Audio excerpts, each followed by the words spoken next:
Good morning.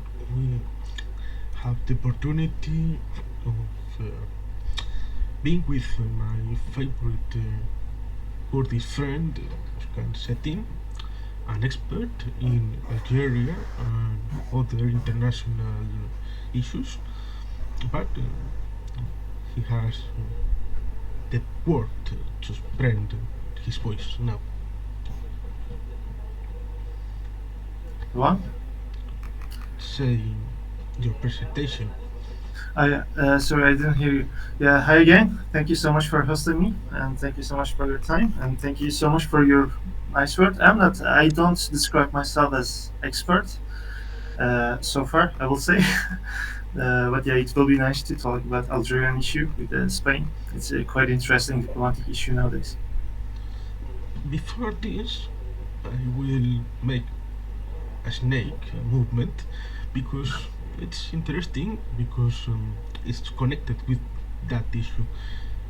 European Union Ursula von der Leyen has gone to Israel and Egypt to make an agreement that has to be earlier.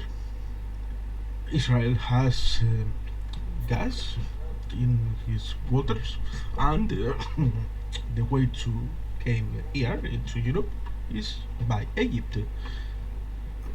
Two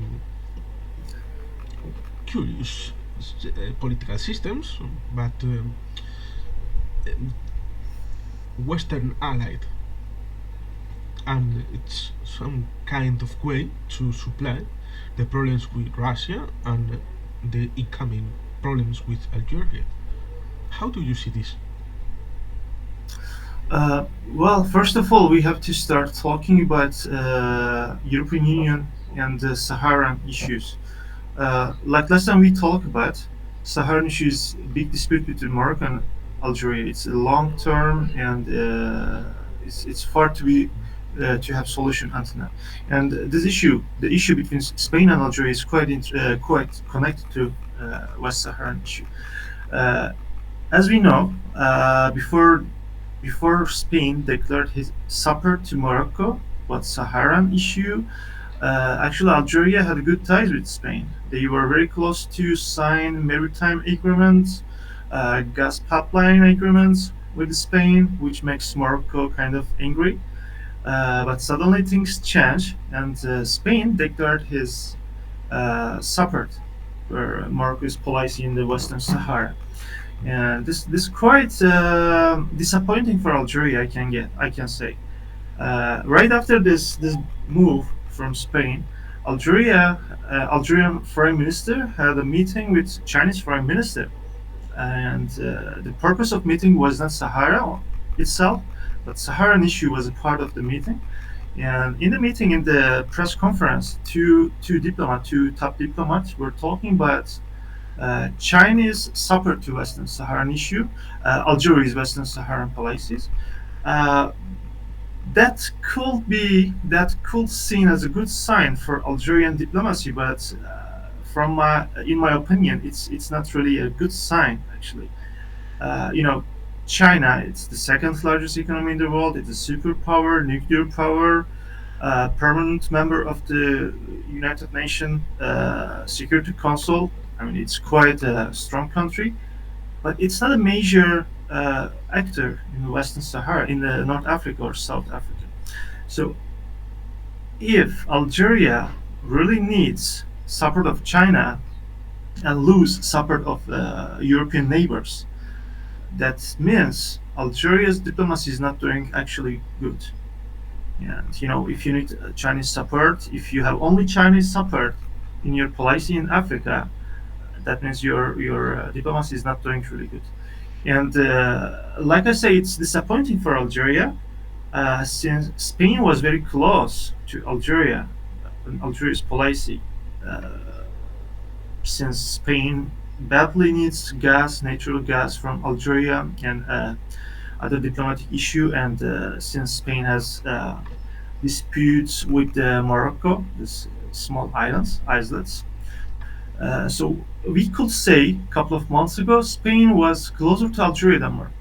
But I mean, we can make a broader analysis. We can even include Israel's policy and France policy in the Sahel, but to keep it short and keep in the constraint in the let's say summarized frame, Spain gets closer to Morocco's policy, and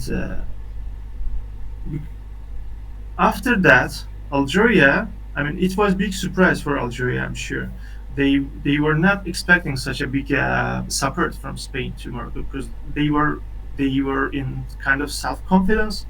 They were like, hey, we have gas and Spain needs gas, so it's not possible that Spain uh, disregard Algeria's power in the region.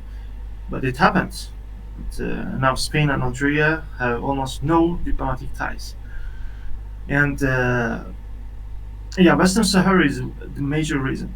Uh, but there is other thing. I can understand Algeria is angry and disappointed about Spain's support to Morocco, Western Saharan issue, Morocco's places.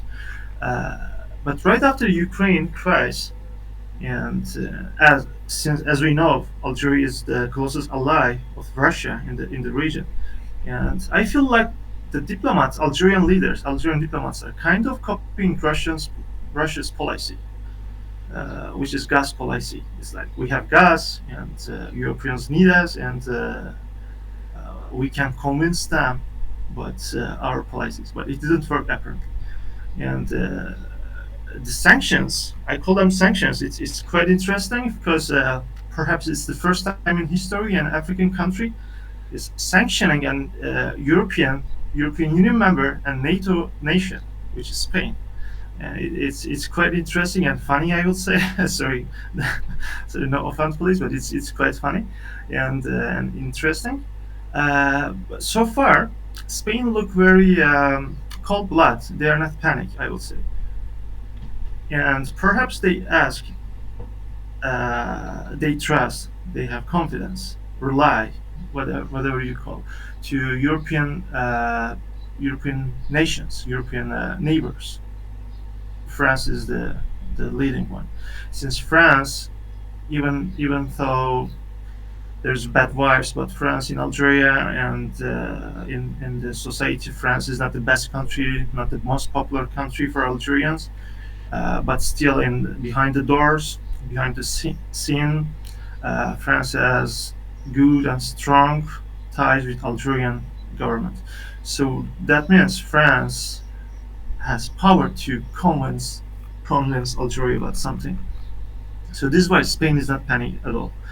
Uh, yeah, let's imagine a scenario. The sanction of Algeria works for Spain. It will be a big issue. I mean, gas prices are rising in the world, in the globe, and Spain economy is affected, of course, from the Russian and Ukraine war, like all Europe and the rest of the world. Uh, Inflation rate is rising, like entire of the world, also in Spain. So rising in the gas and oil price wouldn't be good news for Spain for sure. But until now, as far as I see, it didn't work well for Algeria. I mean, it didn't have a bad impact on Spain. Perhaps, like I say, behind the doors, France and the diplomatic channels, let's say, uh, convince Algeria to be not harsh towards Spain. And so far, actually, I didn't see any bad impact on Spain's economy until now. Maybe you know better than me, since you live there. I didn't see any panic in Spanish government. Even though Algerian media is exaggerating the things, it's like Spain is. I mean, if you follow the Algerian media, according to Algerian media, Spain is suffering from the sanctions, which is kind of far to be realistic. So this until now, this is the part about international relations and the regional issues, but there is and domestic side of these sanctions, which is being disregarded by many analysts and researchers. As we know, a couple of years ago, 2019 exactly, and social movements broke out in Algeria, and it's Perhaps it's the longest term, like even in the Guinness World Record book, it's the most crowded protests in the world. Iraq moment, and it was really annoying for Algerian government. And since then, Algerian government, I will say, lost popularity. When I say government, don't think about that party or this party or that institute. Like Algerian governments in general lost popularity among the public, Algerian public. So this kind of moves help Algerian government to convince the nation, Algerian people, to show off how strong they are. So this sanctions towards against Spain also has a domestic side. I don't know if it works. Actually, it has been a long time I left Algeria, so I'm not able to observe the things in Algeria right now. Uh, but I doubt that it's working well for Algerian public as well. Uh, I mean, I can imagine, even though I cannot observe, but I can imagine how it works for Algerian people. When they announce sanctions against Spain, reaction of Algerian people will be like, our economy already not good, and we are losing Spain, one of the closest neighbor in the Europe, South Europe. So probably they are concerning about their economy more than nationalist emotions. Yeah. Interesting because the inner side of the crisis is also in the Spanish side because the smells elections, even though the Spanish general elections will be held in the fall of the next year, December 2023. So I said Israel because there is a tool called Pegasus, and that tool was used by someone to hack the telephone of Prime Minister of Spain, and someone has very large information, very huge gigas of the telephone of the Prime Minister of Spain. It is said that something inside that has very importance in the changing of mind of the Spanish government within Morocco. What can be there to change the mind of Prime Minister of Spain to say the Morocco will of Western Sahara is good, with a letter that is said also is in a bad Spanish, of course. But why? Because it is said it was French in original. It is written in French in original. Why in French? Because it is said it was written in Quai d'Orsay, in the Minister of Foreign Affairs of France. It is curious because it is said also that the main line of this policy brings from the United States. How? It is said that attacking Algeria, you are struggling Algeria with Russia, so Russian ties to Mediterranean are weak now. But what happens? Spanish government doesn't get Moroccan friendship. There is no friendship now because they now are indifferent with Spain. But Algeria gets angry, so Spain gets nothing but one angry friend and another indifferent friend. So when Spain goes to Europe saying, "Oh, comrades, come here and help me," oh, we will say you are a good European member, but Italy goes to Algeria, we manage the gas contracts, we get the thing, the issue. Germany goes the same. France says nothing, disappears, and Spain gets what happens. Oh, we have to buy gas to the United States because the type of transition in the United States gas, Spain has 7 special um, places to transform the gas and be possible the gas goes by ship and to be able to be used has to be transformed in those settlements in Spain that there are 7, the most in all continent. So there are many things inside. I don't understand because it appears to be that if you are friend of Morocco, you can't be friend of Algeria, and otherwise in that idea. At the end, it's real.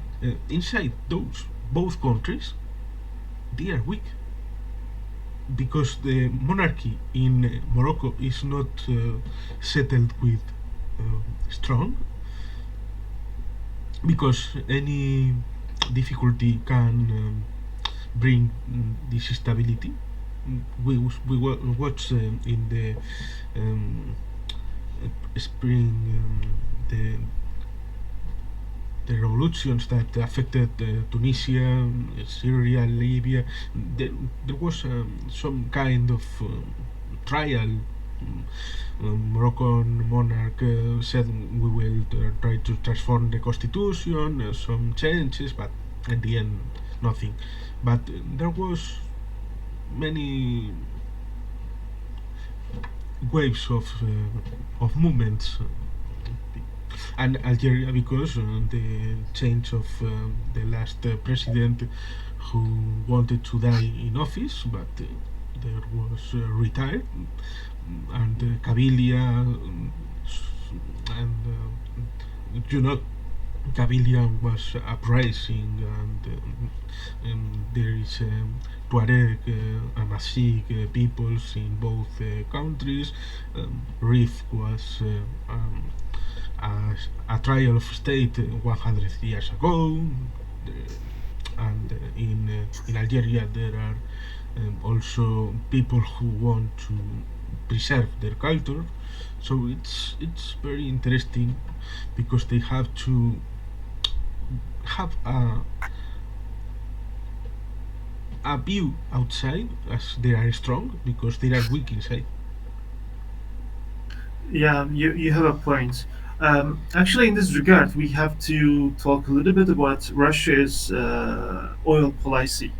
Like I say, Algeria is kind of copying Russia's policy, but I feel like right after Ukrainian war, Russians themselves understand this policy is not sustainable. They're not anymore able to continue this policy. Because that policy condemns you to be a supplier of oil and gas without any industry, any add value technology and those things. And for sure, Algerians don't want this. Exactly. Yeah. Yeah, exactly. That's true. But I feel like Russians still don't understand the global economic system, global system. They still think in a very communist way. I would say they rely on that. European nations like very simple, very basic, very simple calculation they are making. Europeans need gas for their energy, for heating the houses. So we have energy, we have gas. So we can convince them, we can convince European diplomats. But it's not working like that. First of all, uh, this carbon energy has alternative, sustainable energy, solar energy, energy from the hydro energy, and this kind of alternatives, the wind, for example. So gas and oil actually have options, alternative options. So even this itself makes Russian policies very weak. And the second, well, in case you don't sell the gas to European nations, for sure they will suffer. even their energy, their factories, European houses, European people, governments, they will be affected for sure. But what if you don't sell this gas?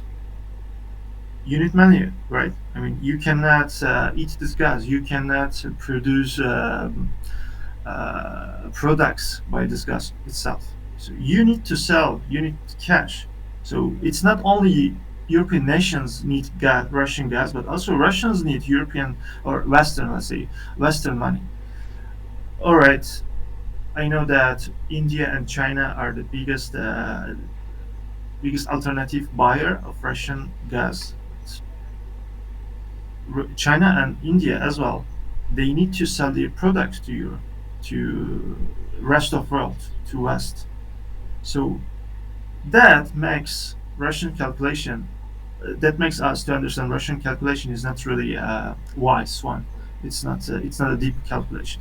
So focusing on Algeria, uh, yeah, they have gas, and Europe for sure. The European need gas. It's a great alternative to Russian gas, and it's very close to Europe.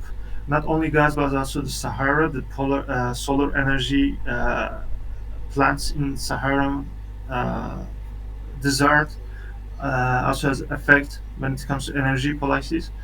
This all true. But what if you don't sell your gas to Europeans? You need money, and Algerian economy is not doing well. So sanctions for sure will not work. I mean, it's not realistic. It's not like I'm taking this side or that side, but it's not realistic.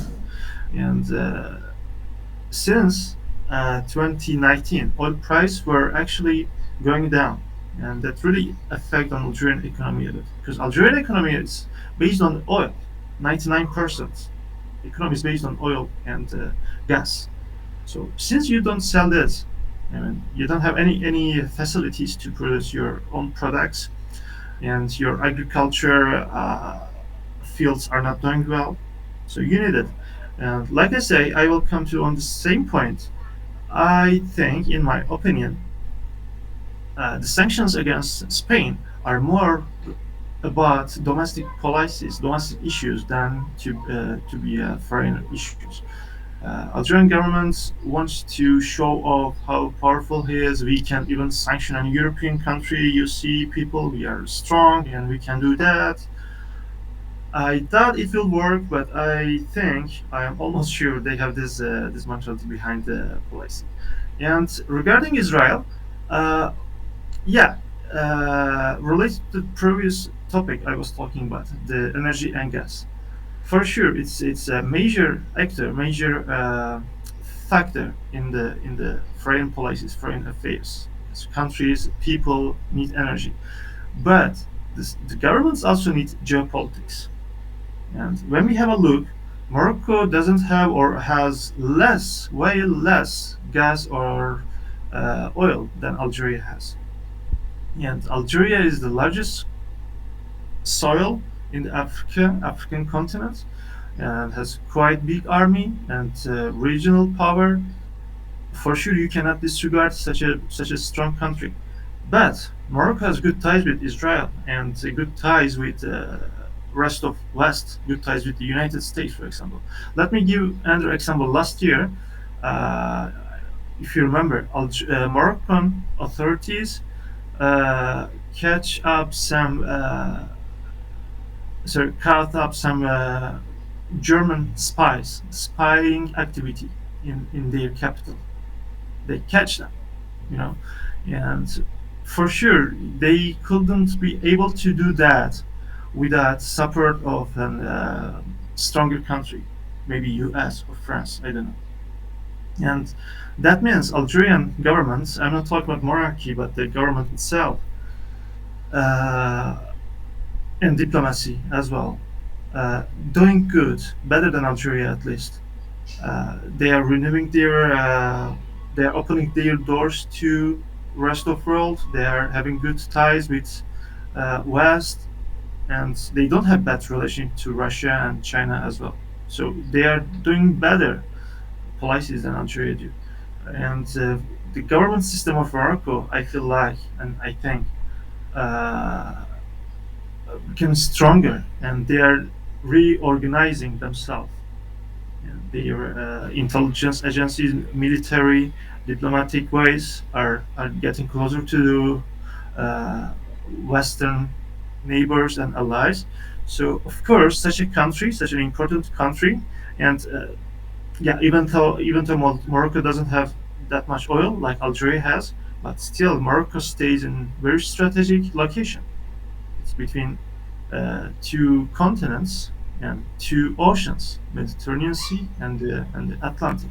So Morocco has a unique strategic geolocation. So Algeria rely on too much its natural sources. But Morocco has geopolitic importance. So until now, what we see is that Morocco's geolocation is getting being regarded more important by West than Algeria's natural sources. It's true because if you see Algeria, where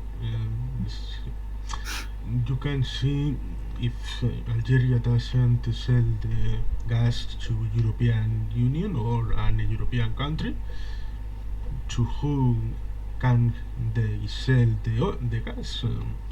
Um, for sure, the pipeline can go from Israel to by Cyprus to Greece, or by Egypt to European Union, and Azerbaijan has gas and oil, and is the possibility by Turkey to get Greece and European Union also.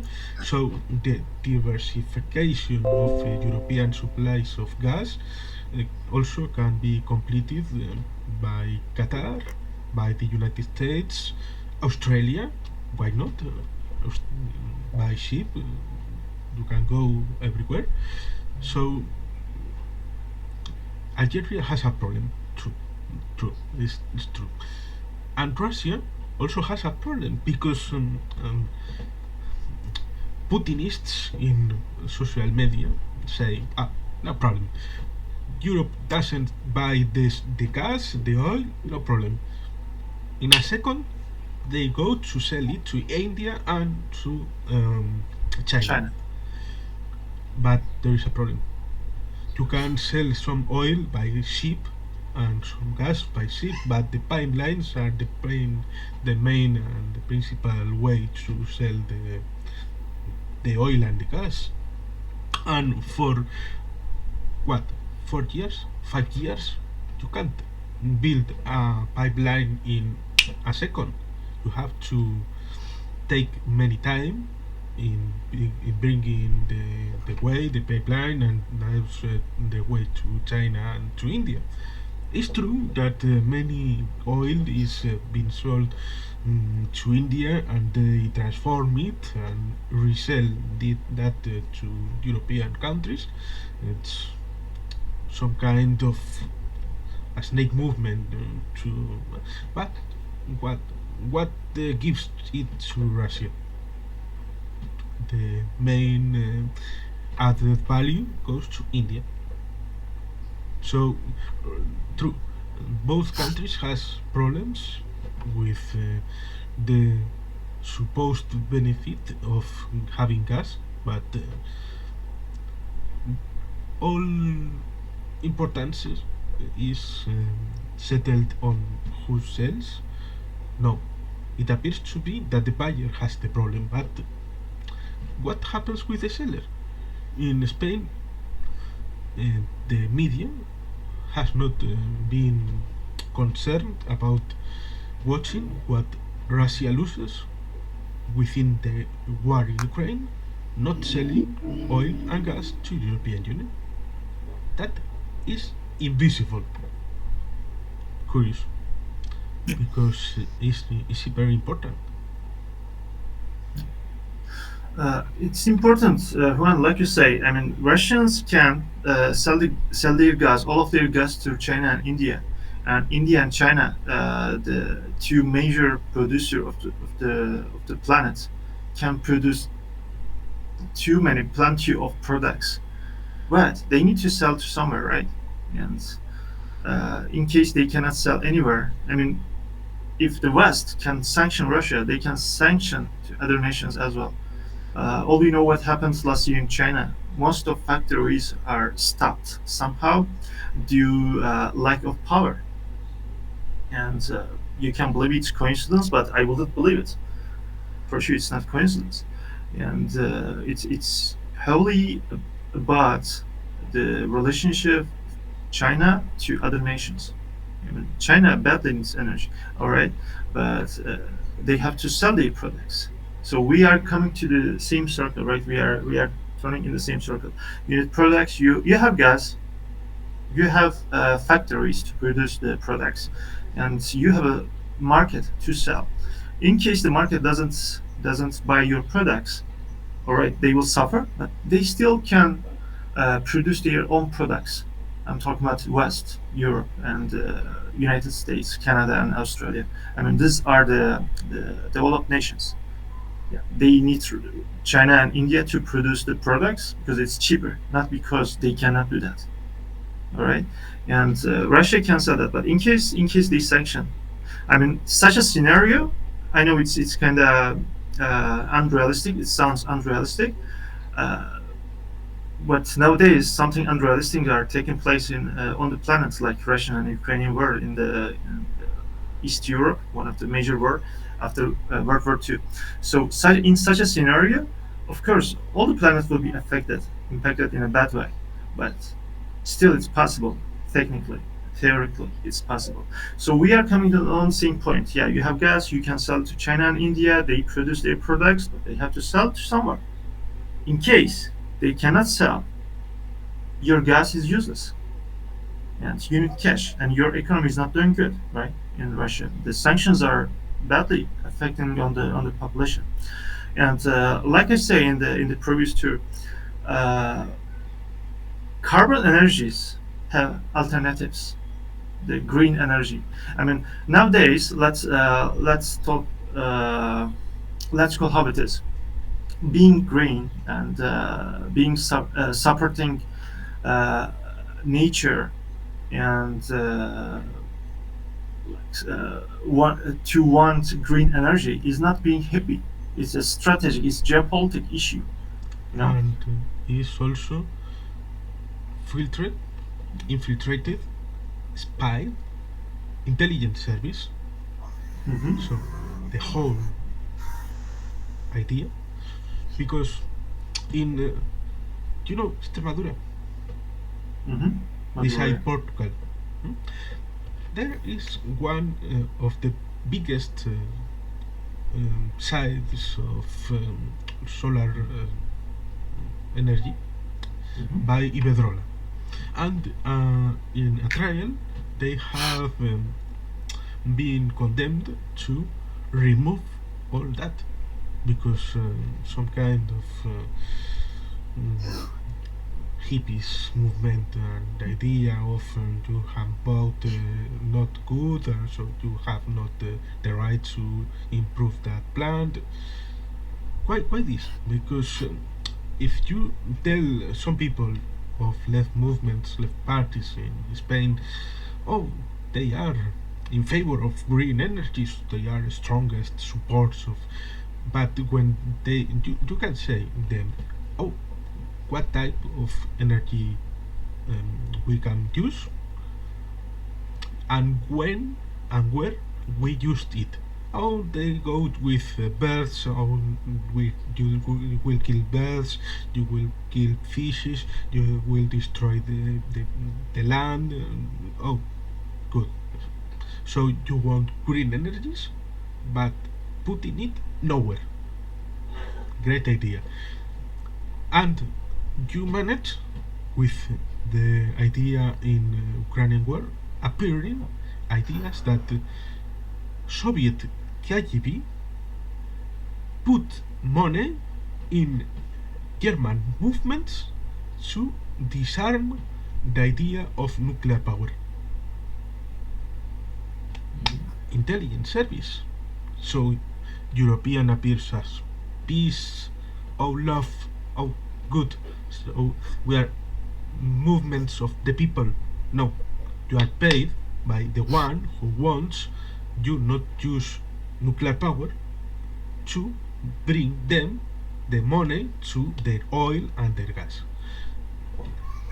Morocco and Algeria has one pipeline. Algeria goes by Morocco to Spain, and there is other pipeline go straight from Algeria to Spain. They stopped the pipeline within Morocco because they had problems and they did. So there is a pipeline, friendship pipeline, crossing Ukraine. It was made when Ukraine was part of the USSR. So in the 80s, it appears in 80s, in 1987 James Bond movie, High Tension, Timothy Dalton, good movie. It appears in the beginning in the friendship pipeline through Austria and Germany. But when you change the mind and you change the opportunity of bringing gas from that way to the Baltic, Nord Stream, you are having the opportunity to attack Ukraine. What happened? So it can be an opportunity of a war within Algeria and Morocco. Before coming on Algerian issue again, I want to express something about green energy.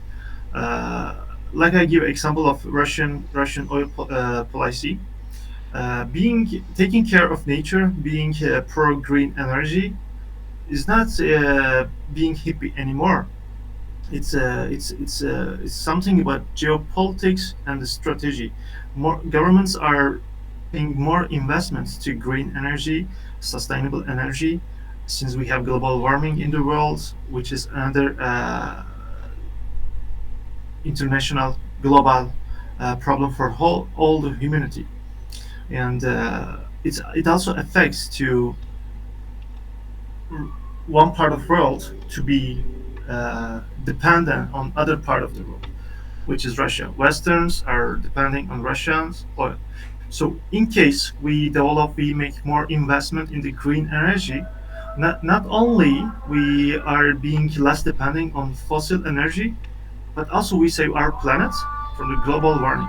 So green energy, sustainable energy is not being hippie, but also a geopolitical issue.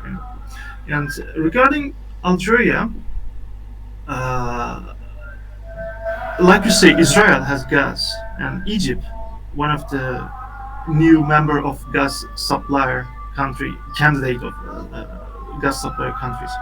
So not only classic countries, Venezuela, Iran, Saudi Arabia, Algeria, and other nations, but also new nations exploring gas and oil somewhere under sea or in their soil. So the market will be more uh, more members. We'll have more members, and that will impact on oil price. So oil price probably will be going down. In case they produce more gas, more oil, the price will be go down because this is what the market, this is what logic tells us. And regarding Algeria, before Algerian sanctioned Spain, Algerian presidents make two significant diplomatic visit to nations, Turkey and Italy. I mean, I'm not expert on Italian affairs, but I will say I will talk about Algerian Turkish affairs. Algerian president's visit to Turkey has they already signed 15 or if I'm not mistaken 15 agreements regarding tourism and visa, economic development, this kind of things. But I didn't see anything important, anything concrete in these agreements. So that means, I mean, Turkey is badly needing energy, not only from Russia, Iran, Azerbaijan, but also Algeria as well.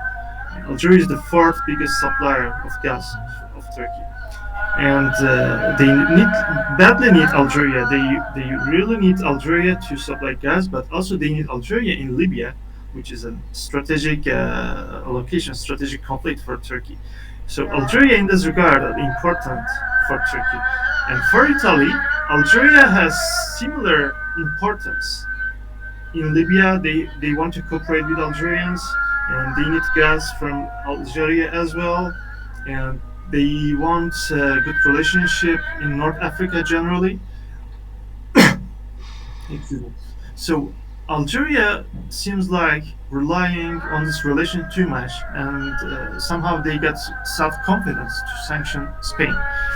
Perhaps they were expecting huge support from these nations, maybe France as well, but until now it seems like it didn't work. Like I let me repeat it. I don't think that Algerian diplomacy is doing well nowadays.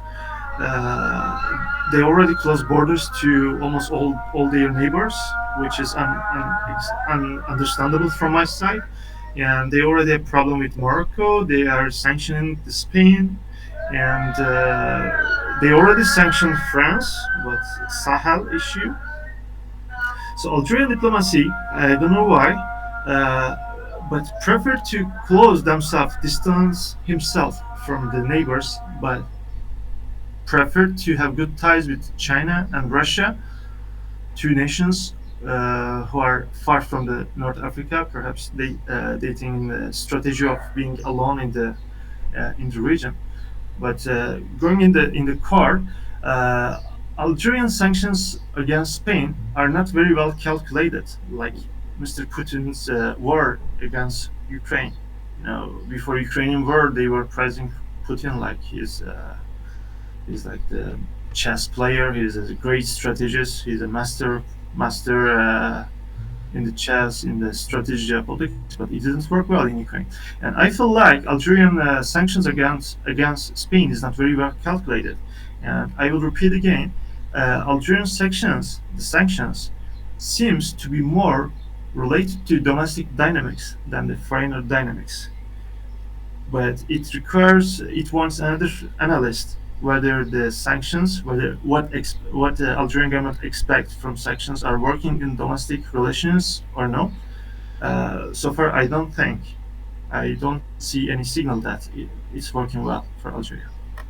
It's interesting the Turkish way to Algeria because Mhm. it appears to be a small play what happened 20 years ago because it is said oh Algeria breaks up the friendship treaty because it's 20 years oh 20 years what happened in 2002 it happened the treaty with Algeria and Spain friendship good fantastic but in that year Perejil Island the occupy of Perejil Island by Morocco army Mhm. contested by Alfa Romeo operation by the Spanish army, reoccupying the island and bringing back the equilibrium that were without any supplies of military of Spain, but being part of the state of Spain, Perejil Island, because it's very close to Ceuta, a Spanish city, and it has importance because Ceuta is for far one of the oldest cities of Spain. 500 years of settlement of Spain in the north of Africa. So, what happened in Perejil Island was compensated, equilibrated, why? With a treaty of friendship with Algeria. So it was quite of type of equilibrium within Morocco and Algeria. That's why it has no sense the idea of changing mind and putting all the apples on one nest by Spanish government within Sahara, Morocco and Algeria. It may be possible that Algerian diplomacy goes badly, but On the other side, the Spanish diplomacy is not one of the best of European Union because it also has problems. Why? Because in military and diplomacy, Spain has has the idea of in NATO and European Union going always with one bigger partner. It's curious watching the frigates in the marine in the Spanish navy. You can see they are created to go always with France, with the United Kingdom beside a ship of those countries, of the United States, a big um, ship with the help of that. You can say they have aegis and very important supplies of managing but in diplomacy it you can see also this. That's why I said, oh, the letter of changing mind, it's written in bad Spanish because it's written real in France, but not in Spanish. France. Alvarez, the foreign minister, the latest post he had was ambassador in France. Curious. So Spain has to manage a better policy in diplomatics, in military, because it's interesting. Leopard was going to give to Ukraine, but Germans has the veto power. But what happens with those leopards? Were given decades ago to Spain, but they were inside a garage in Zaragoza. They were not useful. They were connected to electricity to maintain their power, but they were not used never. That's Spanish military. But you can say, oh, German military is not better because they they use the same Panzer unit within several units go to side. The German army has to improve because they have the mind of Second World War, Nazism, that idea, and it's a big, a huge wave over them. But it's that Spain has problems, elections, distribution of power inside, and the idea of cooperation in political parties inside Spain is not expected, never. In Turkey, it's curious because Turkey needs energy, wants to be a regional power because the multipolarism has come to stay, and middle term powers want to be important in some regions like Turkey, um, Iran, and others. But Turkey has also elections soon. Yeah. It's close. Sorry. Next year, exactly. Oh, sorry. We have to say Turkey. Yeah. Yeah, you learn it. Yeah, Turkey. Yeah, you have to say, and don't forget two dots on the U place. It's important for us. You know, it's a national pride. Yeah, like you say, Turkey has elections next year, these days, next June, 2023. It's important, but before I come to Turkey, yeah, I can understand Spanish government, Spanish diplomacy is not doing good either in the European, and they are heavily depending on the French. Seems like they want to. I mean, when the war in Ukraine starts, countries like Spain, the European countries that far from the Ukraine, like Portugal, have no idea what to do in Ukraine. Of course, they will take side with Western nations, Western allies like NATO and the European Union. I have to say that Mhm. Portugal has very they know where they are. So Hmm. they are small. They have a strong treaty with Britain for 14th century. They have to bring strong diplomacy to survive. For Hmm. decades, centuries, they have known that Spain, if there was an opportunity, they will go to the, bring back Portugal inside Spain. So they had to have important friends outside, important ties with the outside world. So they had to be very smart, more smart than the media, and so that's the way you have Antonio Guterres in United Nations, you have commissioner, leading commissioner Barroso in Hmm. Brussels. That's the way Portugal is more important in diplomacy than Spain, that has more Comodo's position and the idea of we are important, they will come. But the world changes and the world goes. Yeah, perhaps it's about Portugal is not as big as Spain. Spain is the fifth biggest economy in the Europe, and countries like Spain, Turkey, and Spain, I would say, sometimes they don't know where to stay. I think this is what's happening in Spain right now. They don't know what to do in Ukraine, and like I say, they of course will follow their Western allies, their neighbors, European Union neighbors, and NATO allies. Uh, but it's not enough sometimes. I mean, you cannot take an initiative. Even though Spain is too far from Ukraine and Russia, they're being affected by the crisis. And when you have a look, Turkish inflation rate is now officially it's 80%, which is huge, really huge. And Russian and Ukrainian war, of course, has impact on Turkish economy.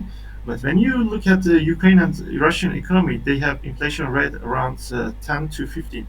In Turkey, it's 80%. I mean, even though Turkey is not in the war physically, the inflation rate is affected more than the nations who are in the war. It's quite interesting. And yeah, I understand Spain is not doing well in the diplomacy, and I'm sure Spanish diplomats were surprised when they heard about sanctions of Algeria. They are surprised, but they are not concerned. I bet.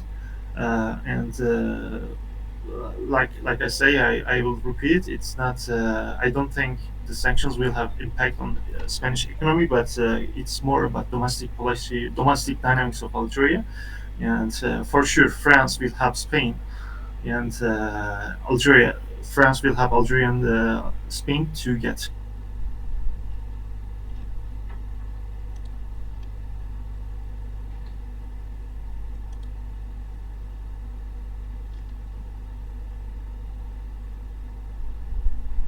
I don't know what happened.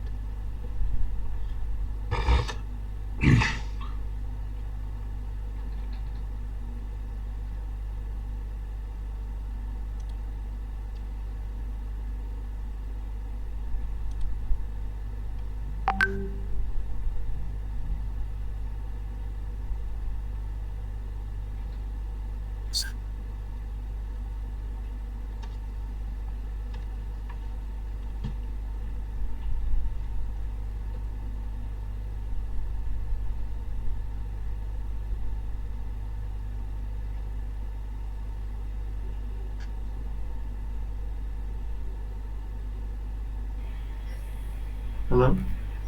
Yeah, you are back. I watched you frozen. Yeah, now it's okay. What is curious because it's hot here.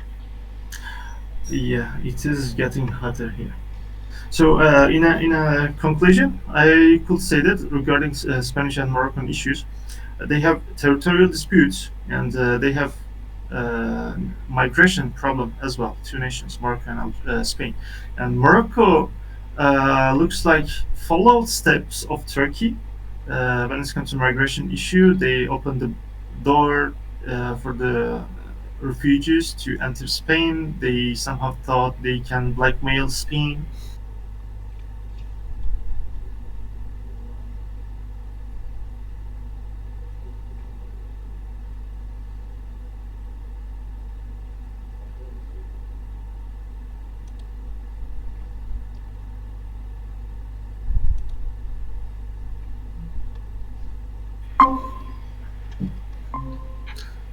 Back.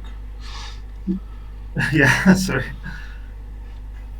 Yeah, like I say, Morocco follows steps of Turkey regarding refugee issue. They opened the doors for the refugees. They thought somehow they can blackmail Spain by letting refugees to enter Spanish soil. It didn't work. Apparently, it didn't even work for Turkey. So it was bad idea of Morocco, and they took the wise route to have good relationship with Spain, which is having a good relationship with Israel and U.S.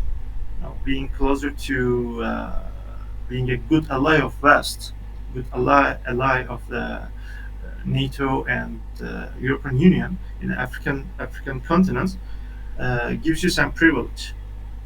And despite this territorial disputes and the refugee problem and islet issue, Spain and Morocco still have good relationship. You know? And in other sides, even though Algeria has natural sources and Spain is heavily depending on this Algerian natural sources, they have bad relationship because they are not on the same side. They are not on the same alliance.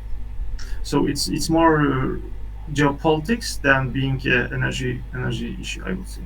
And regarding Turkey, like I say, Algeria seems like rely on support from Turkey and Italy. And this is why they sanctioned Spain. Somehow they got self confidence. They thought sanctions will have impact on Spain, but they didn't receive the support that they expect from Turkey. Actually, they cannot. Like you say, you shouldn't put all your apple on one basket. And Turkey is not doing this. Turkey has good relationship with Morocco and Algeria as well. They need Algerian sources, but also they need Morocco. They need to sell Turkish drones to Morocco. So Morocco in Western Sahara using Turkish drones, and so you cannot expect Turkey to be against Morocco and take Algerian side 100%. It's not possible. If this is what Algerian diplomats are expecting, it's not realistic, I would say. And we can say the same thing. No need to repeat uh, about Italy.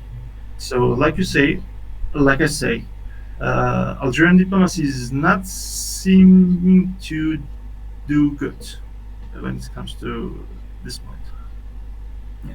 It's curious because it appears to be partidist movements in Turkey because mm,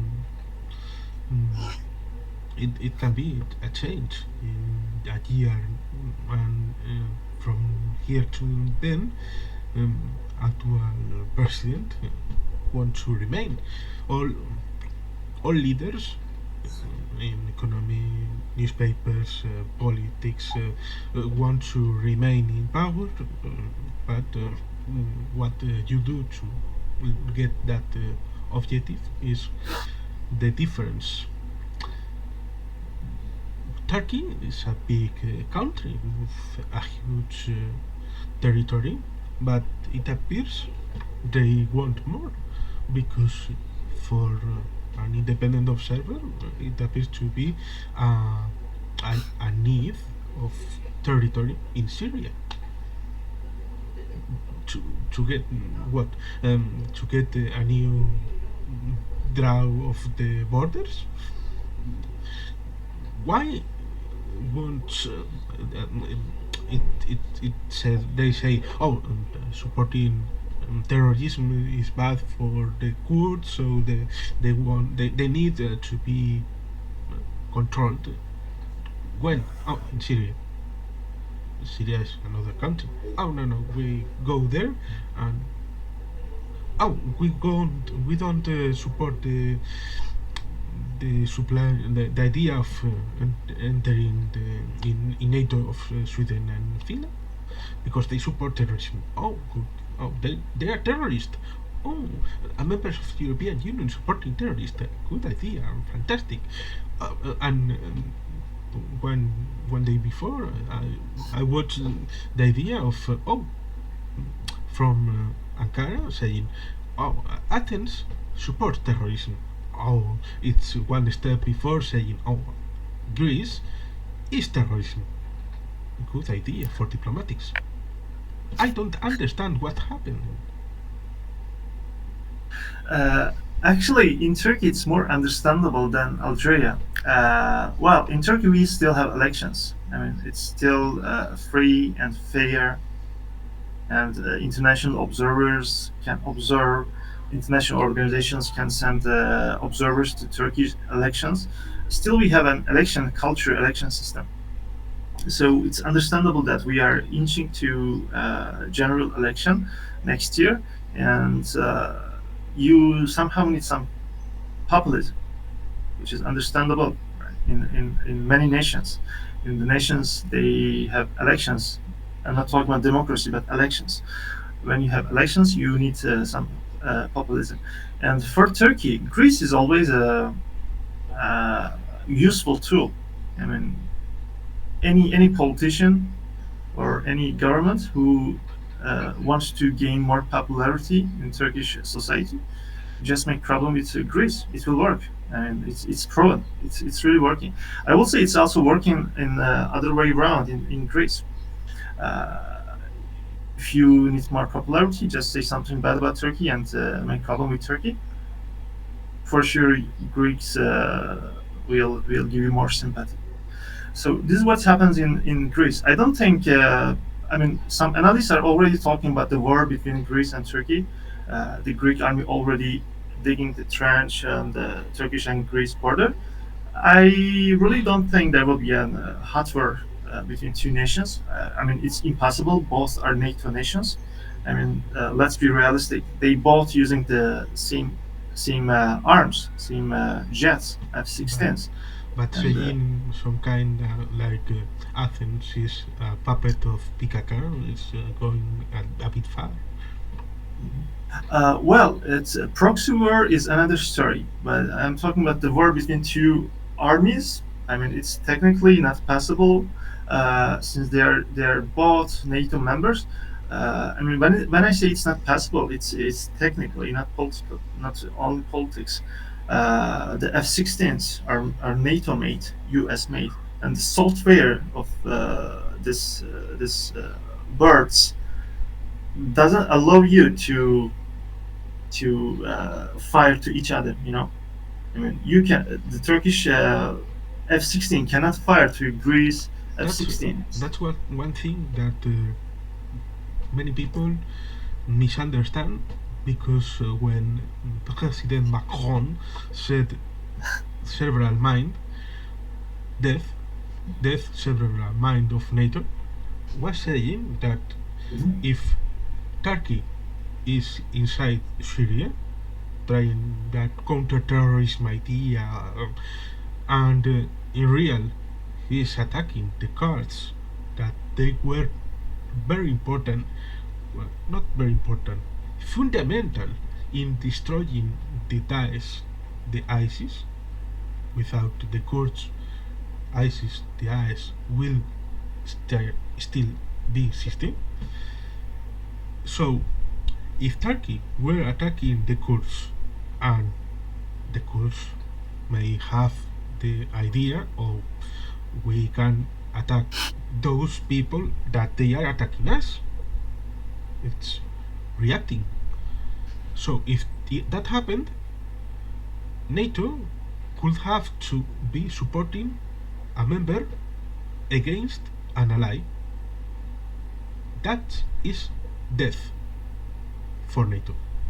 That was what President Macron was saying, but now it is disconnected real explanation from the idea, and it appears to be that Macron said, "Oh, NATO doesn't serve, is unuseful." No, Macron never said that. Macron said what Turkey is doing, being member of NATO, is counter with the spirit of NATO. So they want, it appears to be, they want to attack Syria, they want to attack a part of Syria within the Kurds to exchange that with the entry of Finland and Sweden to NATO. Market. Yeah, the last part is totally true. I mean, Turkish diplomacy are not hiding that idea, and they openly say that Finland and Sweden has to stop their support to PKK, the Kurdish organization. Uh, but again, I still don't see any signal that this policy is working well, because Turkey already did this to NATO and the European Union. I mean, in the past, it worked somehow when they're choosing Rasmussen, the ex-Denmark prime minister, as a general secretary of the NATO. Turkey somehow used his power to convince his allies to something against the PKK. But seems like it's not working well. The dynamics change in it's almost like 10 years or a little bit more. The dynamics change dramatically in the globe, not only the region, not only Europe and the Middle East. And regarding possible military operation in Syria, I actually don't think there will be a military campaign in Syria. I, I mean, neither Turkish economy nor Turkish domestic dynamics are not suitable for such a military operation. I mean, on this point, I have to make clear that, in my opinion, uh, the factors that affect Turkey's decision to start a military campaign in Syria are more connected to Turkish domestic dynamics than they are to foreign dynamics. I mean, in the international relation, we know that neither U.S. nor Russia or France, no one wants a military campaign in Syria anymore, especially in the east, northeast Syria, which is relatively more developed than the rest of Syria, and more Stable. exactly more stable. So they don't want any military campaign. This is another thing. But most importantly, in Turkey, uh, no, almost nobody is favor of such a campaign. Some have economic reasons, some have emotional reasons, because some people, in Turkey we have a huge amount of Kurds, and they're like, we don't want any more fight against Kurds in Syria. So this is another reason, and I really don't expect any military campaign due to the domestic issues. But again, like the case of Greece, it's a useful tool to talk about military operation. I mean, talking about the operation is more useful operation itself. It helps you get more popularity. I mean, you don't need to start a campaign, military campaign. Just talk about it. It will be more helpful. For sure, it's real because if February 24 wouldn't happen, a military operation within Russia and Ukraine, probably if there would there it was expected a meeting within Putin and Biden. It was being negotiated by Lavrov and Blinken. It if it's science fiction talking about this, but if that meeting, that summit with Putin and Biden would happen and no military operation happened, it is possible that Russia gets some more than economics what happened here now than military losses. They are very bad in bad position because they transform um, um, um, military press in military operation. But in some kind of ideas, in the 80s, for example, Argentina, Galtieri general in 81, 82, they were very isolated. Bad economy in Argentina, you know. So what they did, taking back Sandwich, Georgia, and Malvinas, the Falklands. Mhm. So to survive, for the survival of the regime, Galtieri gave a war to the Argentinians. So if there is a president wanting to be re-elected and the menace of a war isn't useful, can develop a real war to try to remain. Uh, well, I actually don't think the Argentinian war in Falkland is a good example. What Turkey's Syrian campaign. I mean, I see your point, uh, but I disagree that in case Turkey has military operation in Syria, the U.S. Will not intervene physically, not with soldiers, but diplomatically they will intervene. And before the campaign, before the military operation start, they for sure convinced Turkey to not start such an operation because they know there's let's go for other example. Last year, 2 years ago, the Nagorno-Karabakh, Turkey helped Azerbaijan to regain his soil from the Armenian control, and Russians somehow played the role of mediator between three nations. But in the end of the day, it was Turkey and Azerbaijan and Armenia who fought in the war. I mean, Turkey supplied the arms to Azerbaijan, and Azerbaijan army attacked Armenians. Armenian and Azerbaijan soldiers died. But in the end of the day, it is Russians who take the control of these territories, and Russians are the real winner. And also, right before the Ukrainian war started, if you remember, Azerbaijan president and Mr. Putin signed agreements, and all these things makes Putin help Putin to have dream of Soviet Union, rebuilding of Soviet Union, and in Syria. Once Turkey start talking about military operation, possible military operation, Russians start being playing role of mediator between Kurds regime, Syrian regime, and Turkey. They withdraw some troops for some areas. Possibly Turkey will attack, and they locate some air defense system in the Kamishlo, the capital of Kurdish Syria. And all these things make Russians. I mean, it seems to me that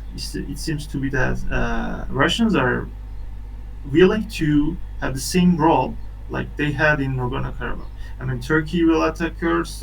Kurds will ask help from regime, and in the end of the day, Russians will take control of these places. Neither Turkey nor Kurds or regime will be winner, but Russians will be winner, and that will help Russian government to fix their image, fix their face in the public, Russian public. It's like, okay, we are not doing in Ukraine. Actually, they are not admitting that, of course, in the public, in the domestic public. But they will have something to sell Russian public that which is Syria. We are still in Middle East. We are still doing good in Middle East, and we are still strong. Is the image, and I think Turkey and U.S. see that such a military operation will help Russia. So Turkey, of course, will look for the stronger Russia in his border, on his border. So that's another factor, that's another dynamic that makes me think that Turkey is not actually willing to start a military operation, but it's like more they want to talk about it. It's It doesn't give any benefit to Turkey actually. it's true because Turkey wants to spread diplomatic operations and military bases on other sides because Turkey's idea of Middle Asia and Turkestan and Greatest Turkey and the idea of Azerbaijan being some kind of Turkish people, friends or family of a large Turkey family, and they also Turkey have relations with Qatar and the Gulf monarchies, and I don't remember then where because but Turkey has a naval base on the Red Sea, isn't it? No. Or is They trying planned to to do that, but ah, it didn't happen. there are Because, plans. There are plans to uh, get. yeah, I mean, they were planning to buy an island in the Red Sea, but after the coup d'etat in the Sudan, it's not possible anymore. Hmm. So it's on the papers, but not real now. Yeah. How, for curiosity, how is the relations now with Israel for It's Turkey? actually good because first you have to look on Turkey and Iran relationship. Because Turkey-Israel relations is more like Schrödinger relation, It's what? like a Schrödinger relation. Loading. Yeah, it's loading for sure. It's You loading know in the good way Schrödinger. for both nations. You know But Schrödinger. What is Schrödinger is? what's that? Schrödinger. Solinger? Yes, it's a scientist that put a cat in a box, but and you had to know if the cat because you put the cat inside the box with a poison, and without opening the box, you had to know if the cat was alive or dead. So Oh, it's like that the relation you don't know if the relation with Turkey and Israel is more alive or more dead. You have to open the box, but it's not in the menu. You can't open the box because it's the easiest. yeah. Well, in the short, I will say both nations need each other. Turkey need well. Let's start from Israel. Israel needs Turkey because Turkey is the first Muslim nation.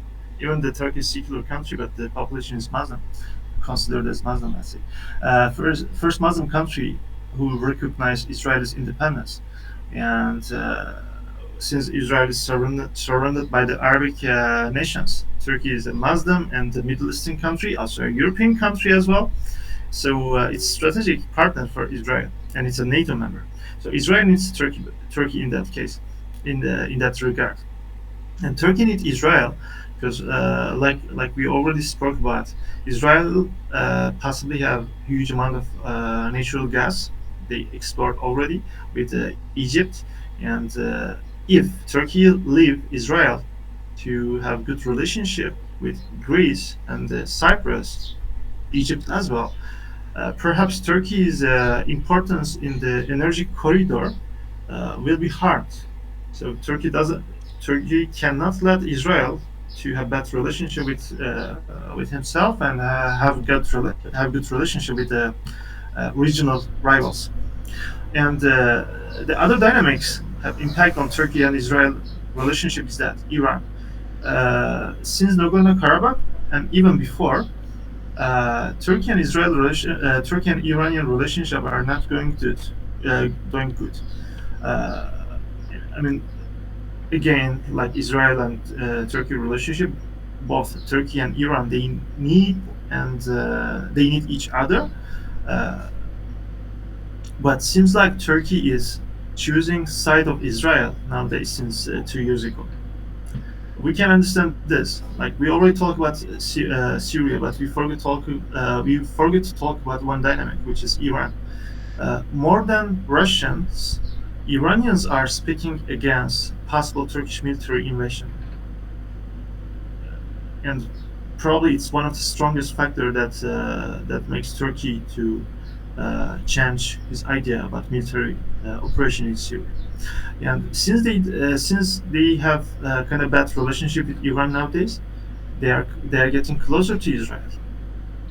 Israel has good relationship with Azerbaijan as well, and letting Azerbaijan to have good relationship with Israel will be a bad news for Turkey in very complex and complicated frame. Turkey and Israel needing each other, and Iran, on the other hand, giving a strong support to regime for sure. And the secondary, they give support. I mean, it's changeable. It depends on Turkey's stance. They give support to Kurds in Syria and Iraq as well. And if you follow the Turkish news, they already raid some Iranian intelligence agents, Iranian spies in Turkey. They already arrest. They already help Israel to foil the possible attack to Israeli tourists in Turkey and Israeli tourists and diplomats in Turkey. So Israeli, I mean, in a nutshell, Israel and Turkish relationship nowadays doing good because Turkey has bad relationship with Iran, and they want to attack Syria and in energy corridor. It's interesting in Iran because there are riots right now in Tehran. What's that? Riots Yeah. and uprising and saying bad things about the Ayatollah. Yeah, it's being disregarded by the international public. But yeah, nowadays there are protests and people are suffering under huge inflation rate in Iran. Yeah, and as far as I know, they are not able to find some major supplies. Because the nuclear agreement was broken and they are trying to renegotiate, but it agonistic movement of doesn't come to real for now. We were told they will complete a new agreement in a few days, a few months. Time goes, and we have nothing for now. Yeah. Well, I also think nuclear agreements will restart, but since the oil prices are rising in the globe, Iran will somehow survive from the economic crisis. I mean, not like sanctions are lifted, but yeah, they will have somehow more cash from somewhere. So they will help Iranian regime to overcome the economic crisis in the minimum levels.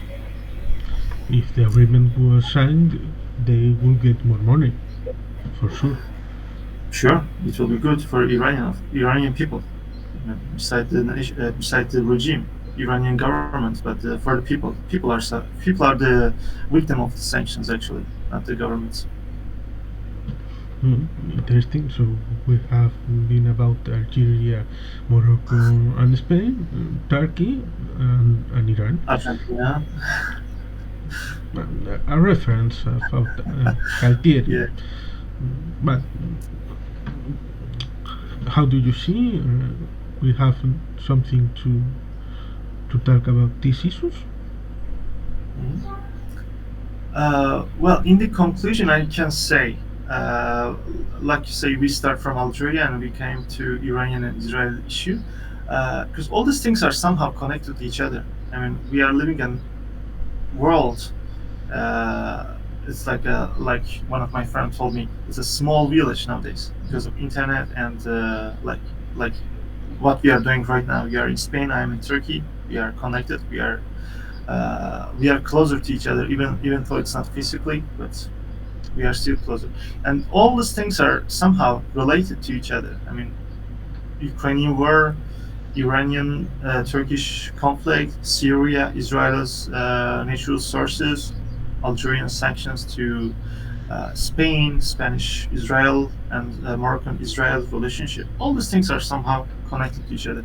But in the conclusion, focusing on Algerian Spanish relationship, I can say and repeat that sanctions are aiming to have domestic support more than foreigner support for diplomatic issues. And regarding the energy policy, I really don't think it will work well for Russia, Algeria, and their allies, Iran as well. After Ukrainian war, it seems like this policy has no future in the world since the green energy is getting more invest, solar energy, hydro energy, this kind of sustainable energies are getting more importance, and it's not a subject of being hippie or romantic, but it's a subject of geopolitics. Governments has to pay investment to green energy, so it's subject of the geopolitics right after Ukrainian conflict. So yeah,